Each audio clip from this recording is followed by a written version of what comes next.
Welcome.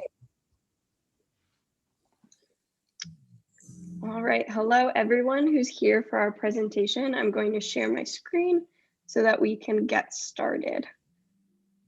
All right, can everyone see my screen? Yes. Yes, okay, great. All right, so Miss Tanya, do you want to go ahead and start us off with the introduction? Okay, good afternoon. Welcome to our third community-based participatory research forum.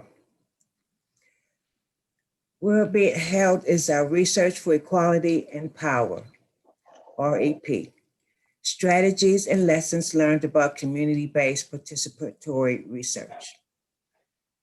Community Engagement Scholarship Forum, March 2nd, 2020. Mary Ulmer is Associate Professor. Donnell Pearl, Community Researcher. Katie Holler, MSW candidate, and Abby Dannon is an MSW candidate also. They're all from School of Social Work, University of Pittsburgh. Shannon Thorpe Gillum, PhD. She's a Director of Research and Evaluation of Homewood Children's Village. And our Community Advisory Board members, or Dorothea S. Hall, Esquire, Tonya McClendon Todd, myself, Zena Scott, and Khadijah Bay. Thank you. Thank you for that introduction, Tanya. Here are just some pictures of our team so that you know who's talking. And then we also just want to give a special shout out to all of our CAB members who assisted us during this project. Dorothy Bay, Khadijah Bay, Nikisha Carter, Michelle Chestnut, Dorothea Hall, Beverly Howell, Michelle Jackson, Tanya McClinton Todd, Zena Scott, and Shirlene Wilson. And a few of those members are here with us during this presentation. So we're very excited to have everyone here today. Ms. Tanya, do you want to go ahead and Okay. introduce? Yeah.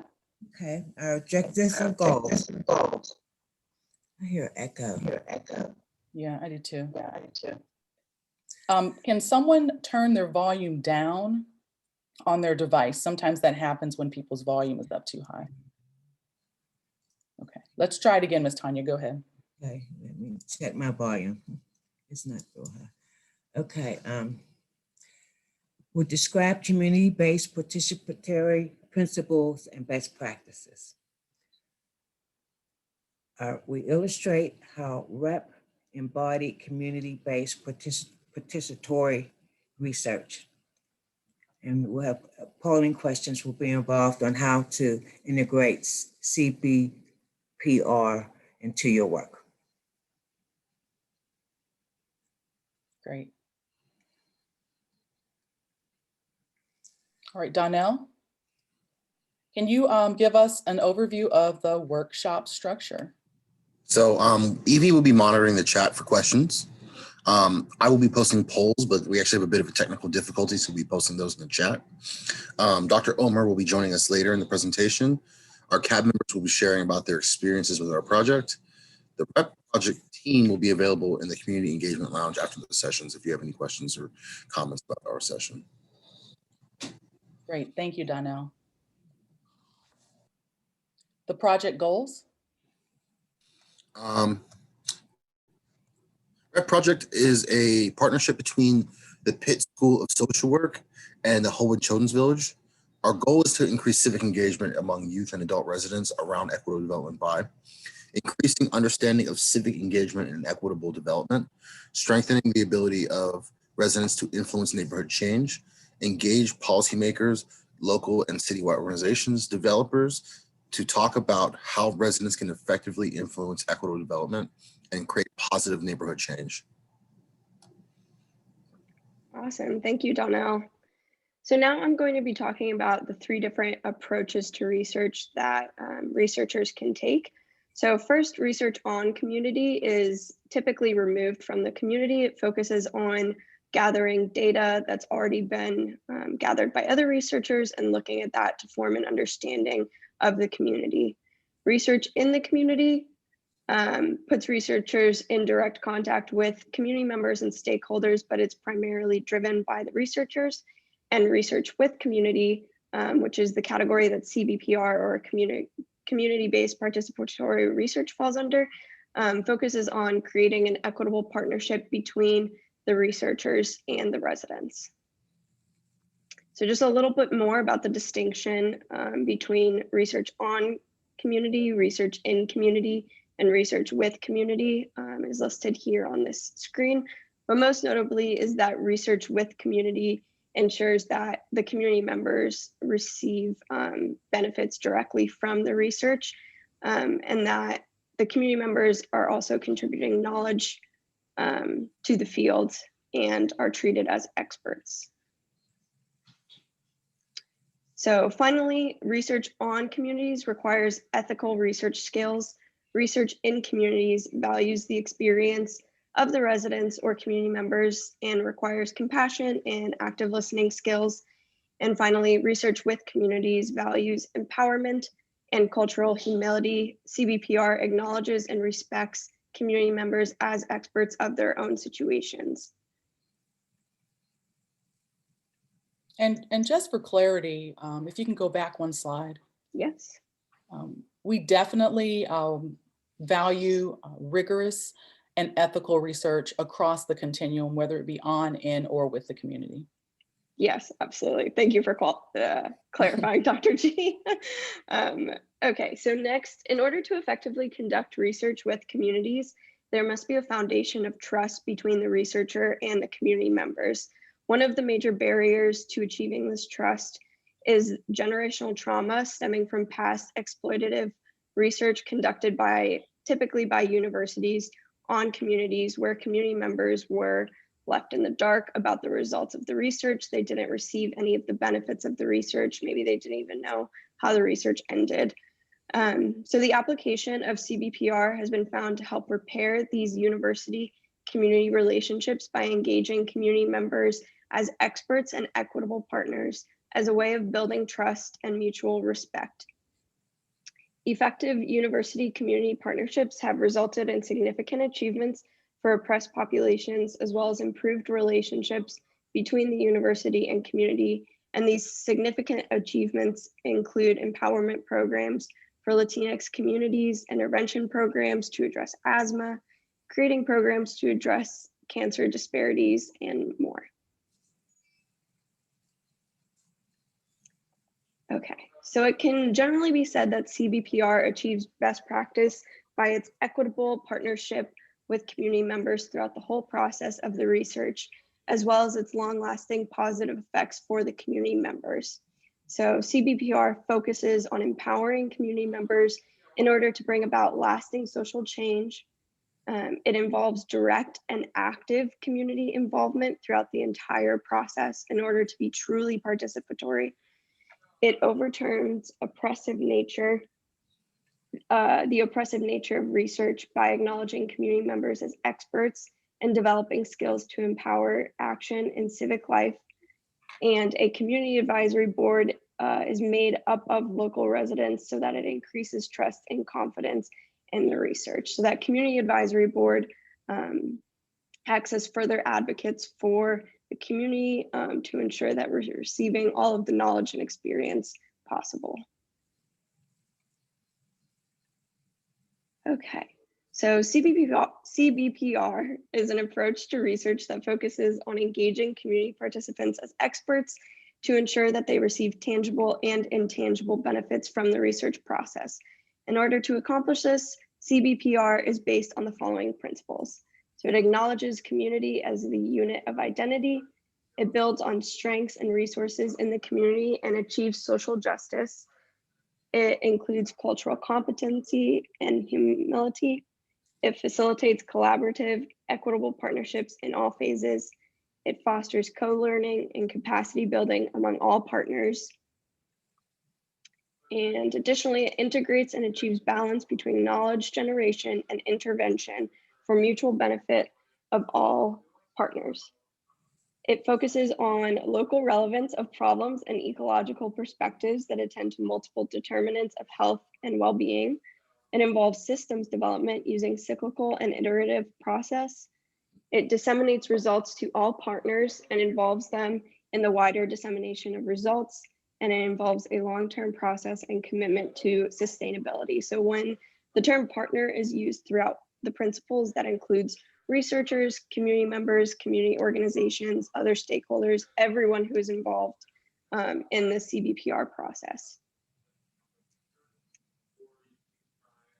All right, so the first poll question that we did have, but because of our technology difficulties, was to ask, have you participated in or used community-based participatory research?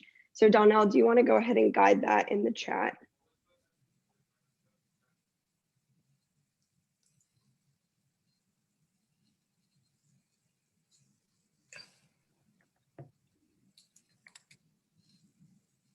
So if I everyone, just dropped a picture in the chat. I'm sorry, we're having technical difficulties. So if you actually look at the Excel events chat, the question is asked is, have you ever participated in community-based participatory research? And what was your role in the research? And then I'll just tally it up afterwards. Great, thank you, Donnell.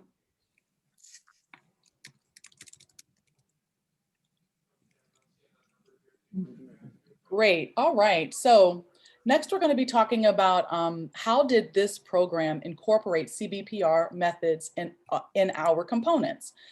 There are 4 primary ways that the REP team has done this, one of which we've already mentioned before, the Community Advisory Board. So the Community Advisory Board, we're going to be having some of our members speak about their experience today. And you've also just heard from Donnell, who is our community researcher. When Homewood Children's Village joined in this effort with the University of Pittsburgh, we were very consistent in our messaging around the fact that we really wanted to make sure that residents had an opportunity to learn and grow along with the rest of the team who were conducting this work. And one of the key institutionalizing ways that we did that was by hiring a full-time staff person from the community to be a part of that research team. The second aspect that we brought into this program that really incorporates CBPR methodology is the community conversations.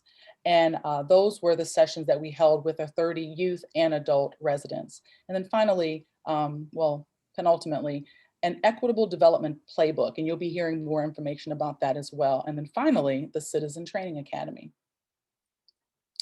Slide, thank you. All right, so first, the Community Advisory Board. These are residents who are part of this work. And I just wanted to ask some of our CAB members if they would give a little bit of an description of their experiences with the project. Pull up my members. There we go. All right, so we have Ms. Tanya, Ms. Dorothea, and Ms. Zena. So go ahead, Ms. Zena. Good afternoon, everyone. Forgive me, I'm riding in a car between doctor's appointments. But the experience was great. It allowed us to be in a room with people, or on Zoom, I should say, with people talking about our experiences and our needs within our community, and then being able to figure out who to contact to try to help solve some of these, to teach us how to go about advocating for ourselves and to help others advocate for themselves. Thank you, Ms. Zena. So before I pass the microphone over to our next CAB member, let me just give a highlight of some of the experiences that they had.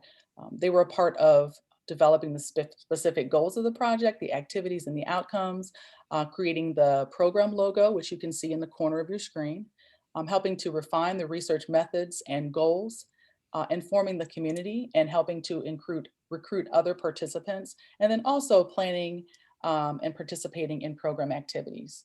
So Ms. Dorothea, would you like to, or Attorney Hall, let me get that right. I'm sorry, I'm stuttering over my words today. Would you like to give us some more information about your experience? Yes, I really enjoyed my experience there. We helped to build trust between the residents and the team.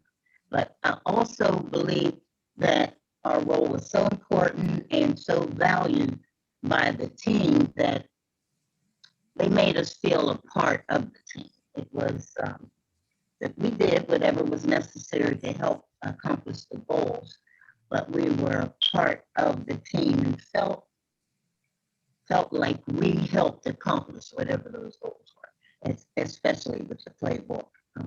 We did help pick the speakers. We helped develop the layout for the conversations. We prepared the questions that were used to the guests, the stimulated conversations, and we encouraged the young people to speak out. We assisted in every phase of the project.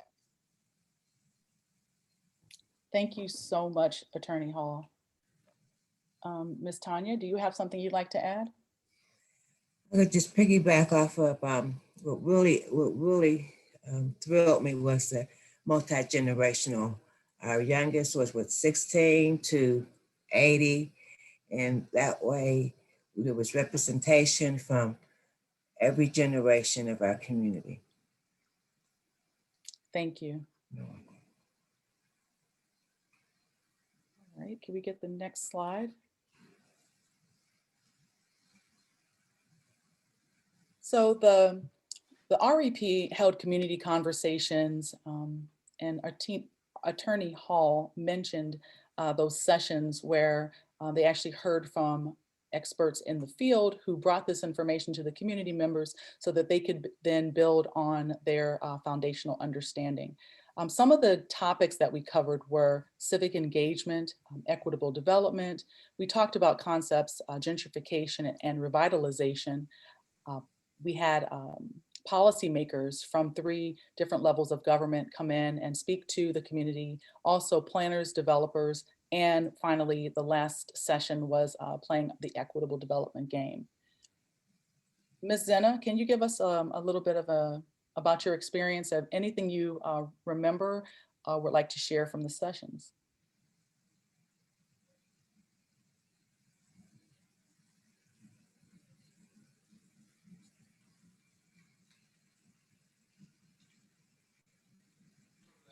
Let's go to someone else and we'll come back to her.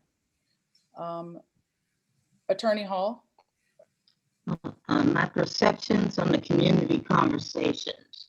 You know, first I want to say that when I started with this project, I had feelings of helplessness in my ability to affect change in the community. But now I feel sort of empowered and I feel confident. Those community conversations, that was, I think, an ideal method to use with people, with the residents. And we worked as a team. We learned together. We learned the value of civic engagement with equitable development. And I developed skills that I can use in the future. We made new friends. We learned to trust research. I especially enjoyed the conversations with the developers. They actually came and they shared part of themselves. They gave us a little of their background, how they came from where to where they are now, and I appreciated that. In fact, I'd like to say that I feel proud to be part of this exciting adventure, and I'm looking forward to the community, the playbook, and the academy. Thank you, Attorney Hall. Ms. Khadijah Bey, can you give us some of your experience from the sessions?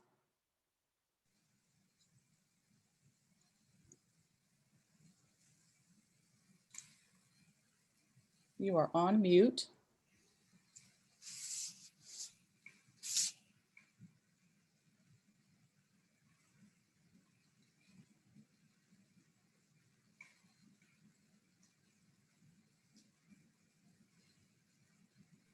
Dr. G, you're muted. I'm on mute also. I was saying, I think Khadijah is having some technical issues. Ms. Zena, would you like to tell us anything you specifically recall from the sessions that you'd like to share? Well, I like the fact that we got a chance to talk with policymakers, planners, developers that taught us how they've gone about developing things. Policymakers really came in handy for me this past week. We had a tree cut down on some city property. And I thought the city had cut it down and here Duquesne Light had done it. But they left the tree all over the sidewalk, the street. They just cut it down and walked away. So I got on the phone and called Dan Gilman of the city and was able to get a hold of him, was able to talk to him, send him some pictures, and got it straightened out right away. So it was really nice because we could go back to what we had learned and utilize it. Wow, that's great. I hadn't heard that story before. Thank you. I guess it just happened. No, this just happened. Yeah, thank you. It just happened. They cut it down last week and they cut it down week before. And last week I started fussing about it. Mm-hmm. And that, I mean, that may not seem like a big issue to some people, but it is when you're living in a residence and you have this large tree that's a mess in front of your house and you don't necessarily have the time or inclination to go out and move this tree yourself. So I definitely can appreciate that. Well, one of my complaints was if it was in an affluent neighborhood, they would not have left it like that to start with.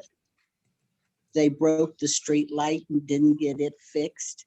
So I had to call to get the street light fixed and to get the debris cleaned up. And when I made the call to Dan Gilman, I emailed him and then he called me and we talked. It was cleaned up the very next day. Wow, that's awesome. I'm really glad to hear that.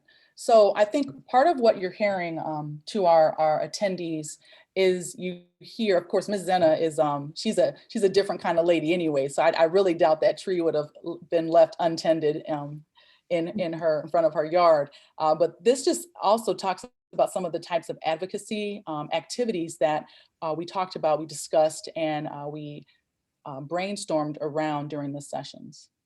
All right, next slide, please.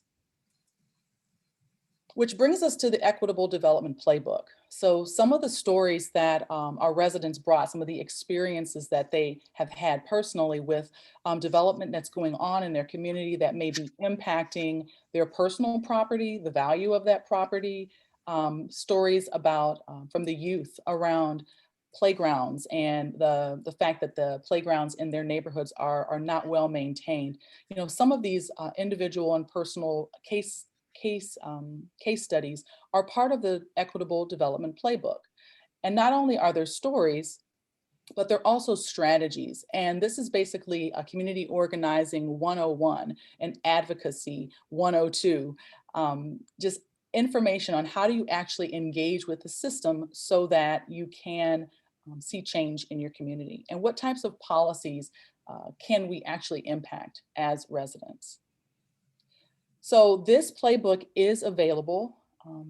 The playbook that you're going to receive a link for, if you haven't already, in the chat, covers the experience that we had in Homewood.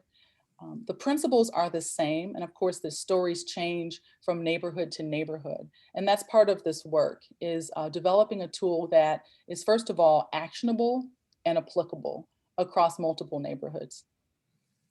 Slide. So our next step is continuing our dissemination strategy. You can see here some of the dates over the past year and some of the activities that we have had an opportunity to share out. Every activity that we have done, we have always been inclusive of the entire team. And by the entire team, I mean not only the research team, but also the community team, because together we are one team. So you can see we've had a community report out.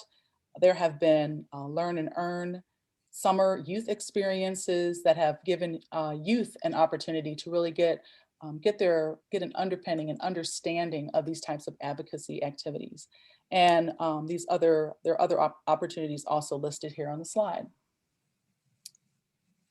Next. And I want to welcome Dr. Mary Omer. So we've talked a bit about conducting research with the community.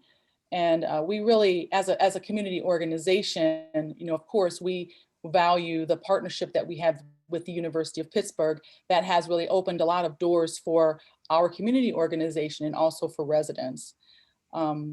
We talked a bit earlier, Donnell was laying out the goals of the project, and this slide basically just illustrates those points even more. Thank you.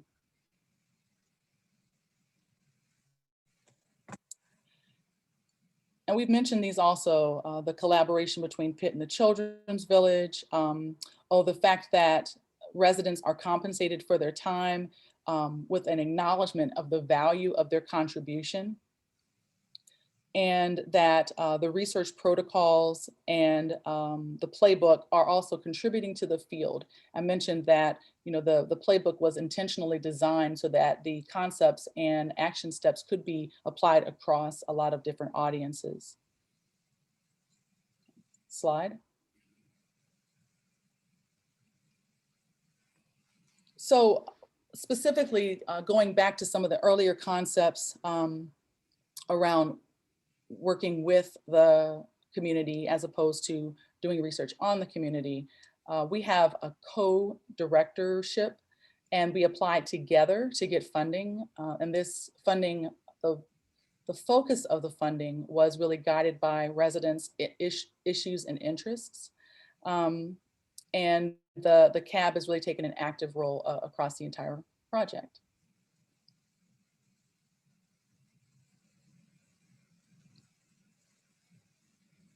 I think you heard in the story that Ms. Zena portrayed that, the purpose really is to demonstrate to residents that we have the power. And I say we because I'm a resident as well.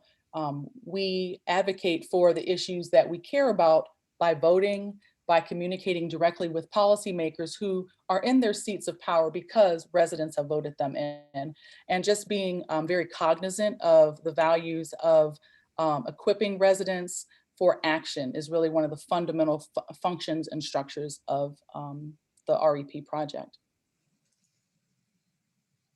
Slide.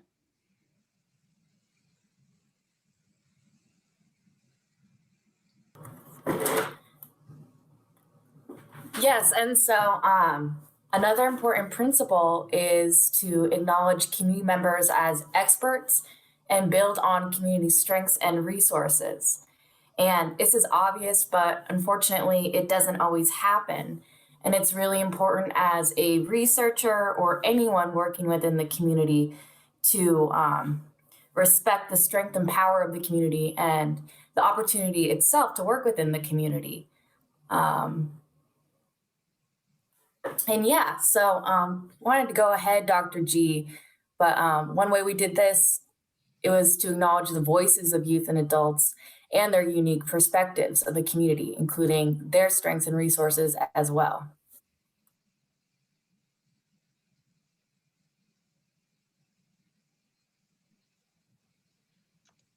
Okay. And then we also have a focus on local relevance of problems and ecological perspectives that attend to multiple determinants of well-being. And we did this by having community conversations and the equitable development playbook focused on perspectives of youth and adult residents regarding locally relevant determinants of equitable development and positive neighborhood change.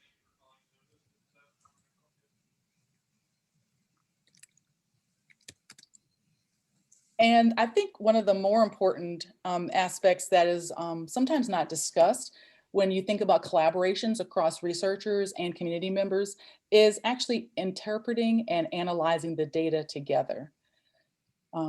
Regardless of how long a researcher may work along with a community, you never really know that community intrinsically until you actually live there and you are a resident. So there's always additional information that, that residents can contribute when you're looking at the data and you start to analyze the data and interpretations of the data. And you know, this is actually a conversation that I've had frequently with researchers, you know, as a researcher, and then also as a community member and a representative of community members. I've seen often where, you know, the researchers, they're happy to have community members at the beginning of the process with developing the aims and with developing the research questions. But then when it comes to the actual analysis of the information, you know, there's like, well, you know, we'll take care of that. And, you know, I think that, you know, it's important and critical that the research community value the contribution of community members, not only at the beginning when they're collecting the data, but also when it's time to analyze and also publish the data. Those are critical components to actually having a full partnership as well. And so, you know, even with the process, you can keep it on that slide, it's fine. Even with the process of the playbook, you know, the CAB experienced multiple rounds of the editing process, you know, to read through the document, and we even had specific conversations on, you know, does this make sense? Is there a better way to word this? And I know Attorney Hall was, you know, definitely has contributed to those conversations. And, you know, ultimately it's a win-win because the researchers receive something that is more applicable to the communities. And then also community members receive something that is more usable and accessible, not only to those who have participated, but to those who haven't exactly had the full experience yet. Thank you. And here are just a couple of pictures. Ms. Tanya, oh, I see Ms. Khadijah here now. There you are. Can you speak a little bit to the experience that we have here in these pictures we have? Can you see them on your device, Ms. Khadijah? Yes, I can see them. Tell us about your experience there. This was part of our weekly meetings, and it was so profound for me. And I can't speak for a whole, but being a CAB member, a community on the community advisor board, it was just really eye-opening to be a part of something very big in my community. I feel so much more part of my community now. I've met so many wonderful people in these classes. We got to know each other. We got to share ideas. We got to share our thoughts. We was heard, we was listened to. And it just makes you feel like we are really accomplishing something in our community. And it's a beautiful thing. And I'm so happy to be a part of it. Thank you. Thank you.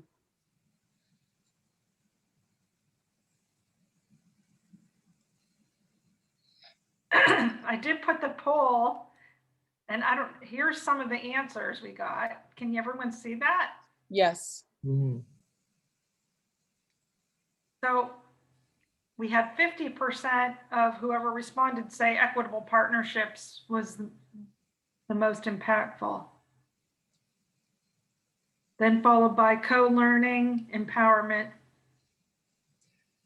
community strengths, and local relevance. So thank you for those that voted. I'm going to try to figure out how to keep the poll up longer. It closed pretty quick. So, but we really appreciate you sharing your thoughts about that.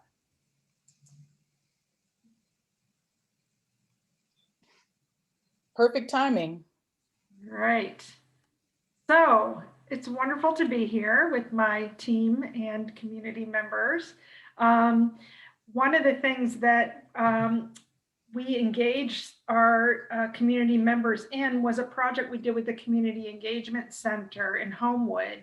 I teach the community-based participatory research class in the master's program.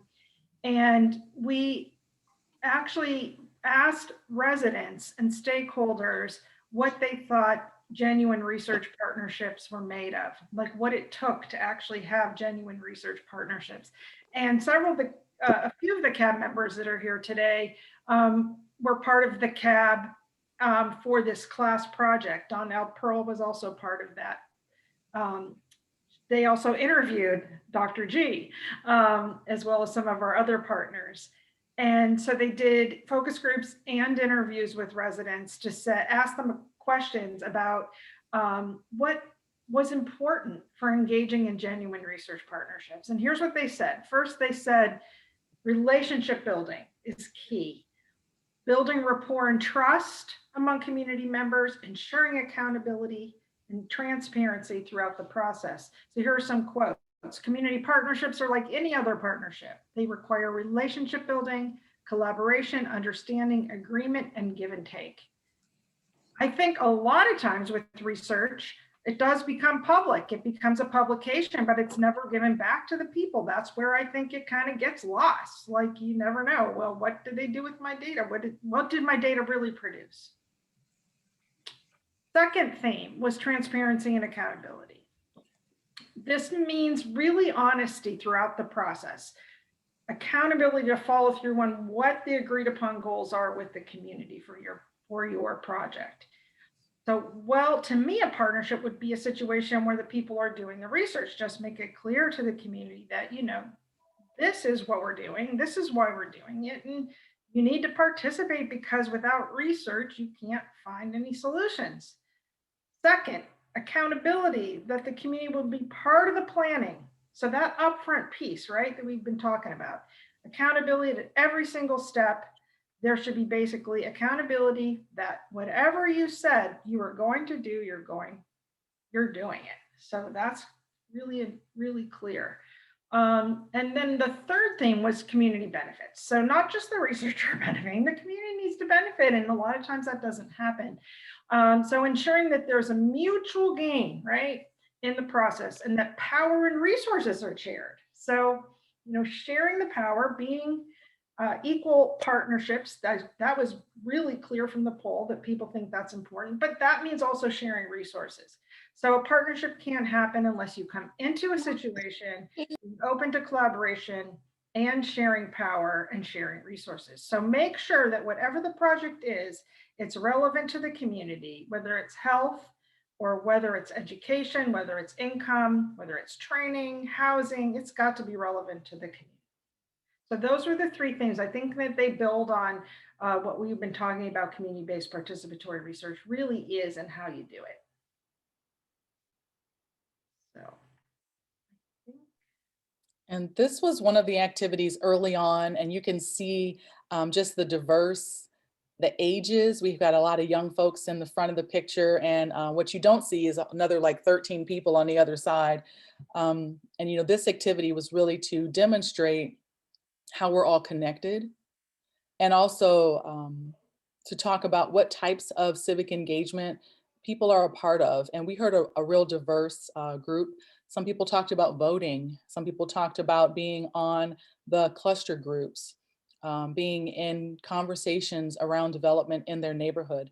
And others were younger, and they were just talking about, you know, picking up litter, being engaged in activities like sports activities, sports events in their communities as well. So there was a real diversity of the types of civic engagement that were discussed around this circle.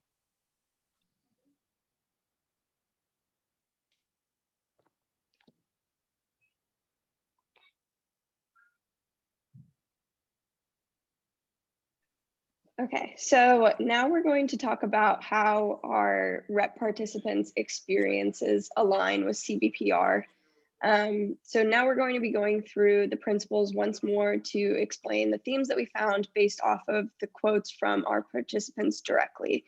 And how we received these is that the MSW interns transcribed recordings of the community conversations and focus groups with our youth and adult participants.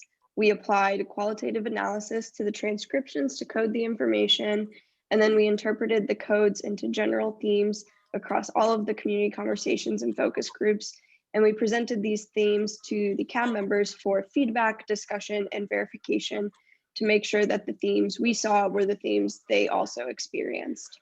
So again, today we're going to share how our participants' experience align with the CBPR principles and practices.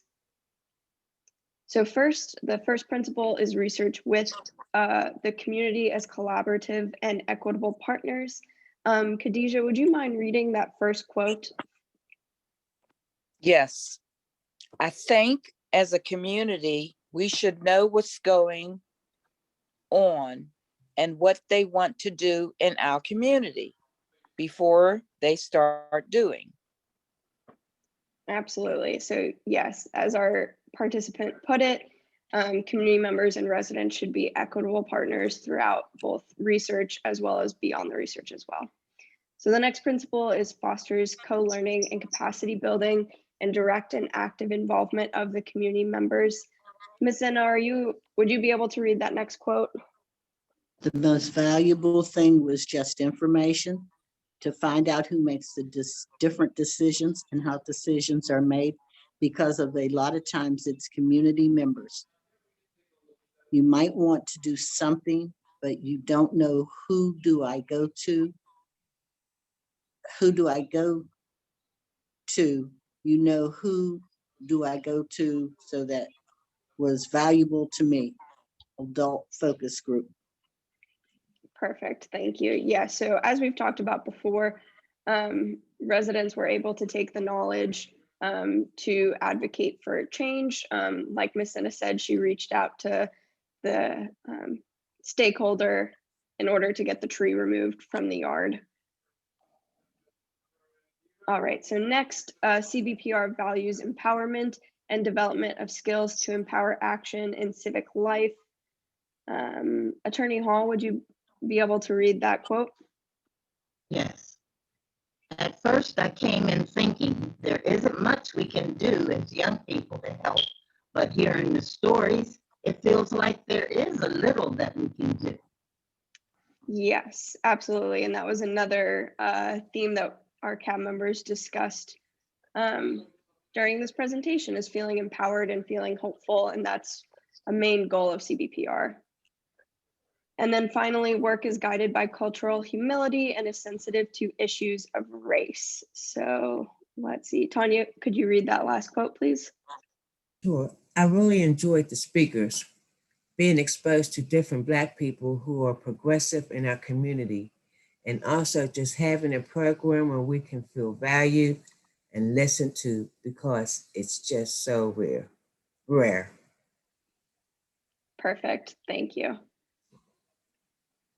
All right, Evie, take it away.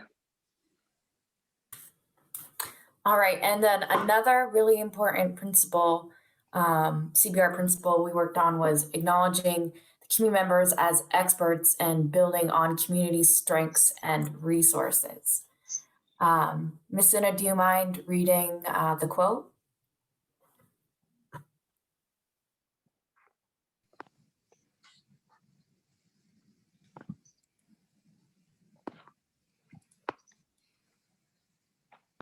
Read it. I have a problem with the system. It is a systemic problem, and as long as we try working within the system, we are going to keep having this conversation. Organizations within the community can speak the same language. We got to speak the same language.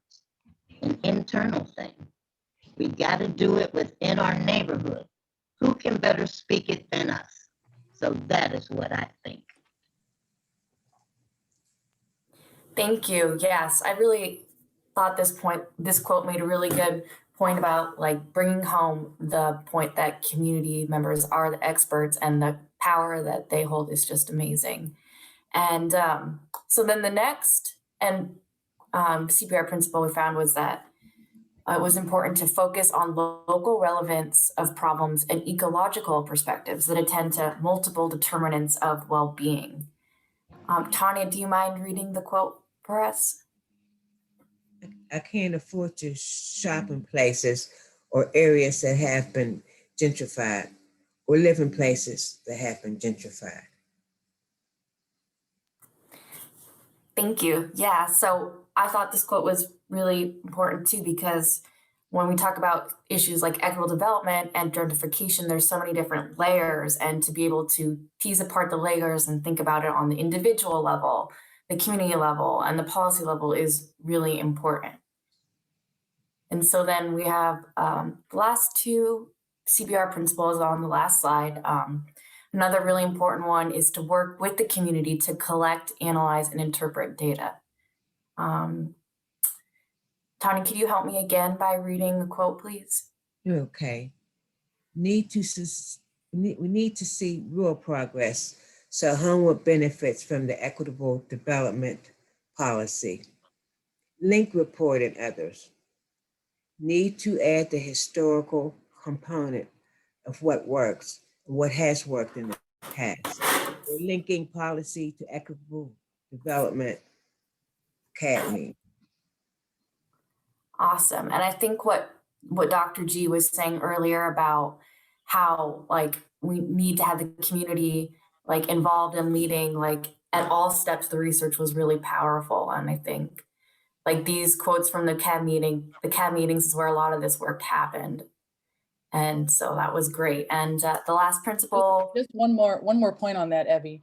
I think the other point I think that it's important to raise is the benefit of having community members really partner deeply with projects is that they have historical context. There's no way that a person, even after being in a neighborhood for 10, 11 years like I have, there's no way I have a 30 or 40 year perspective.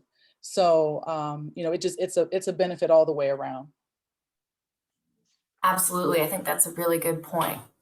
Thank you. And so the last principle is to integrate and achieve balance between knowledge and generation and intervention and utilize findings to improve the community. Khadijah, could you help me by reading the last quote, please?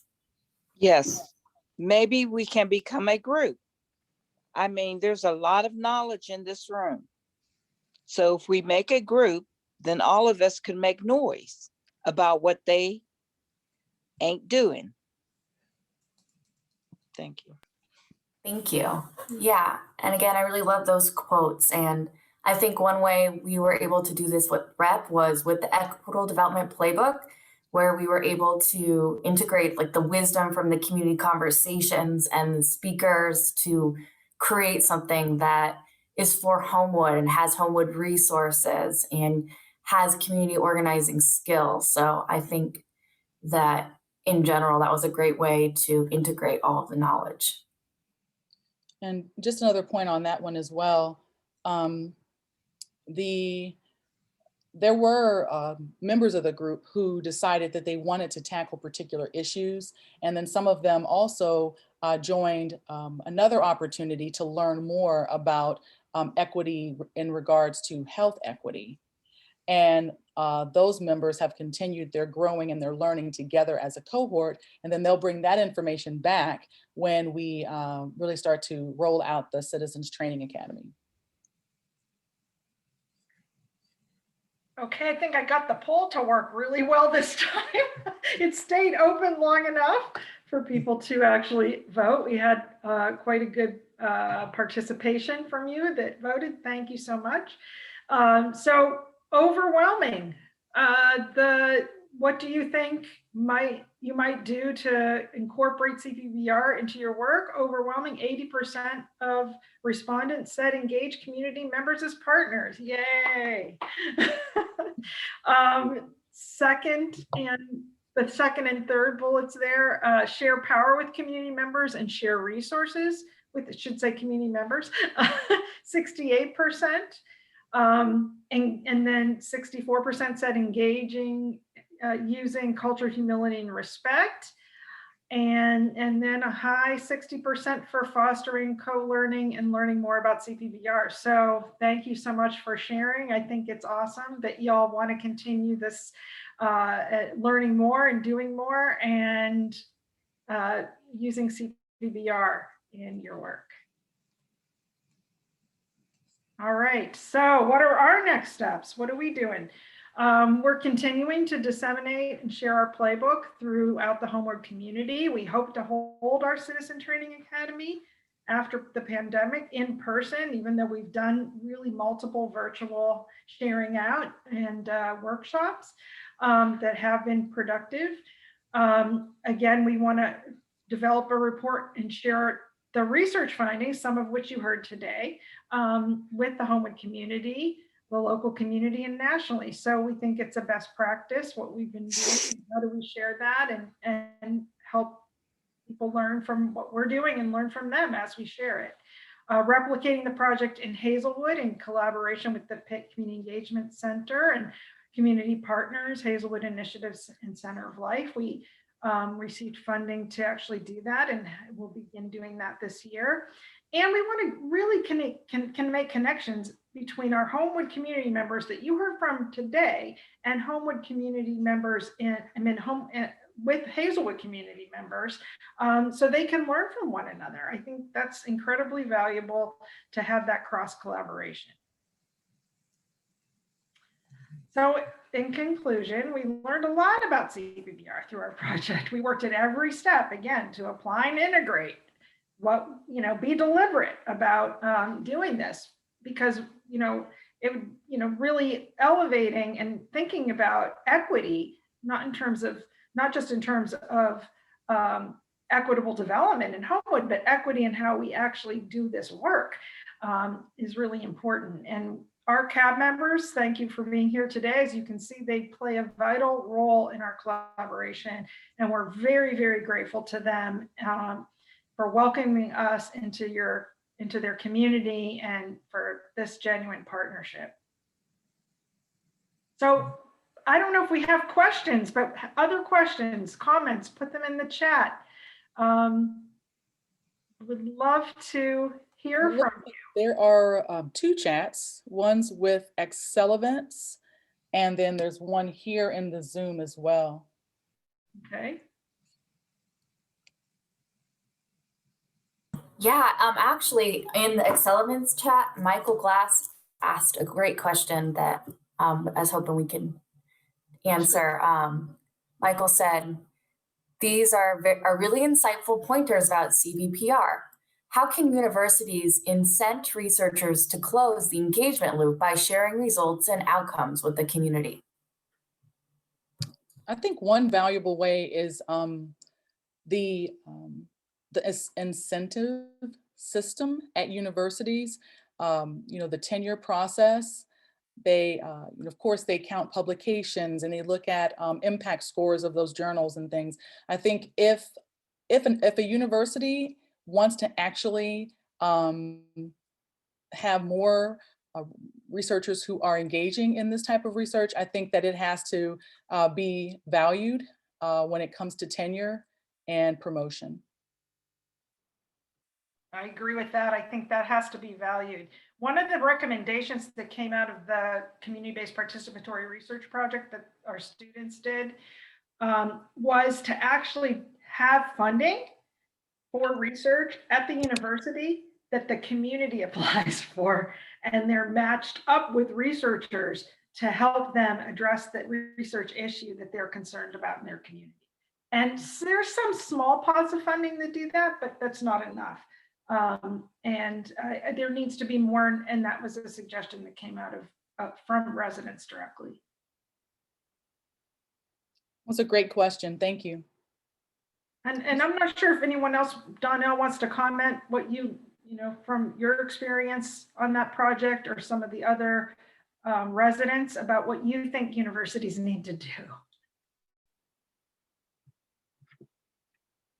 But we welcome you to chip in. Are there any other questions in the chat? I can't see the Excellent one. I'm gonna look.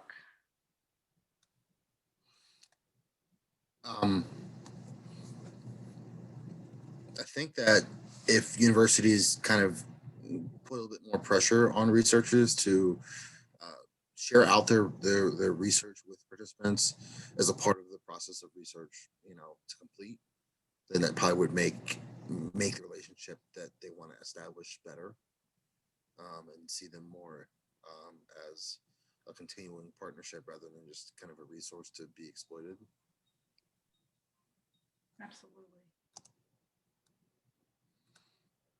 So if you put something in Excel events, I can't see it either. I'm not sure. If you have a question, please put it in our chat. Okay, we have one. What kinds of theories and skills were made clear to student researchers to ensure they approached the community with respect? That is a great question. Students, do you want to answer? Put you on the spot.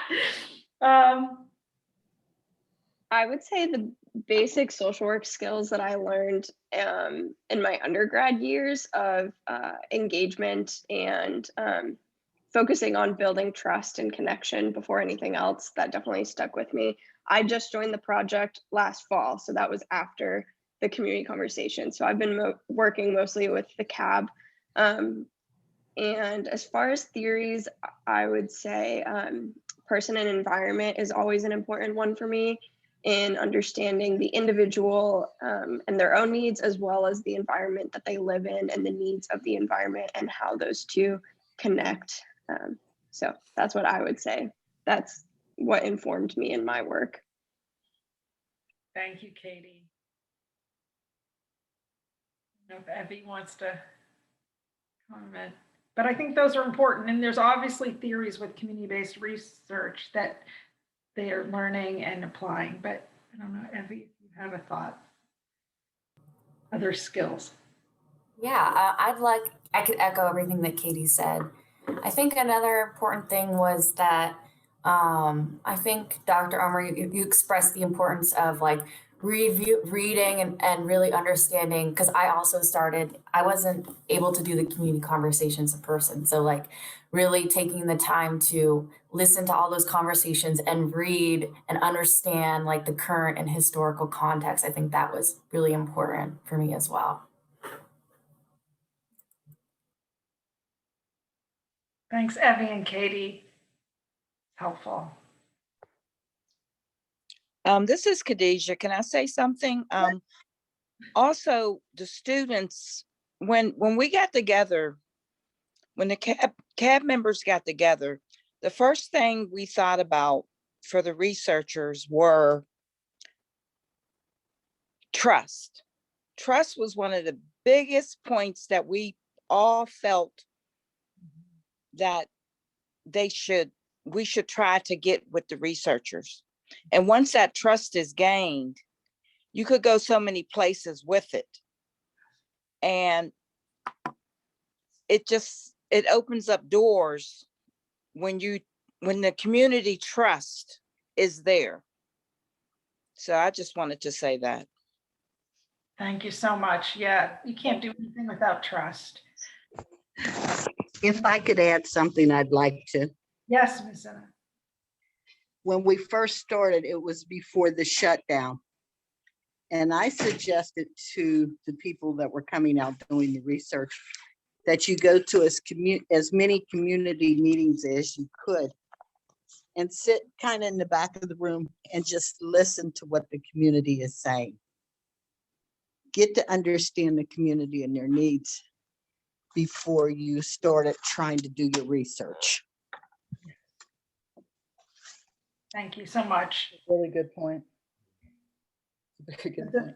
One more So there's a question in the chat that says, how should members advocate for themselves when universities become overbearing or are inequitable in the distribution of power?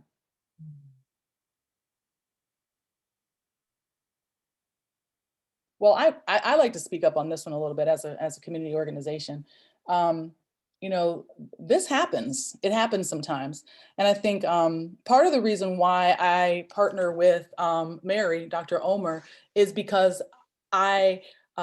we've built trust over time. And, you know, I think having a partner that we trust is, you know, it really puts me in a place to be able to say, you know what, residents, this is something I can stand with and stand for. I have had many researchers come to the Homewood Children's Village and want to do research with us. And basically, I consider it my role and my responsibility as a community organization, bringing a resource to my community to really watch out for, vultures, basically, institutions, or even researchers as individuals who are looking to, make their next big publication off of our community.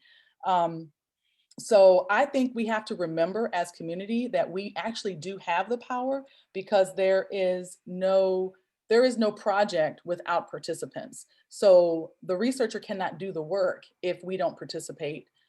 We have to advocate for example, full-time positions on the research team with benefits and, living wage pay. We have to advocate for adequate stipends, and just incentives that actually are worth residents' time, as opposed to a $5 gift card.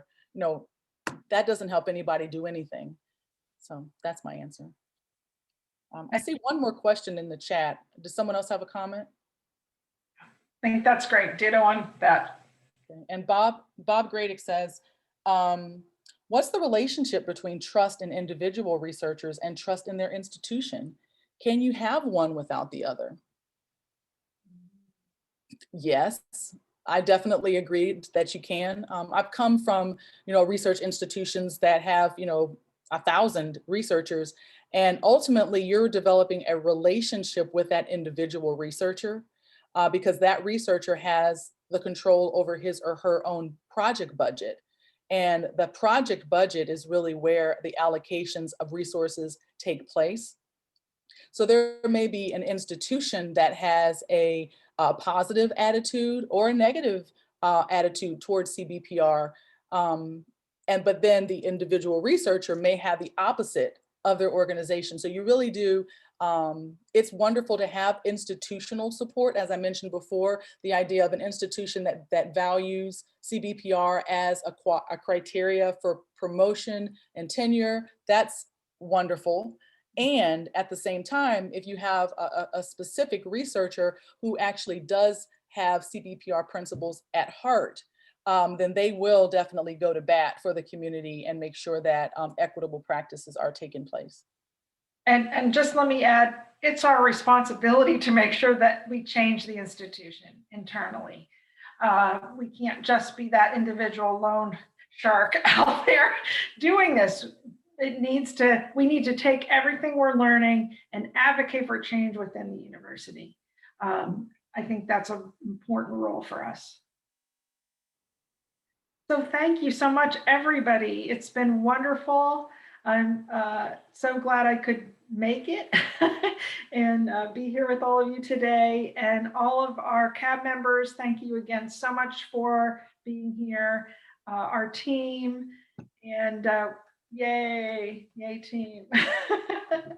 Thank you so much, everyone, for your thoughtful comments, questions, and your engagement today.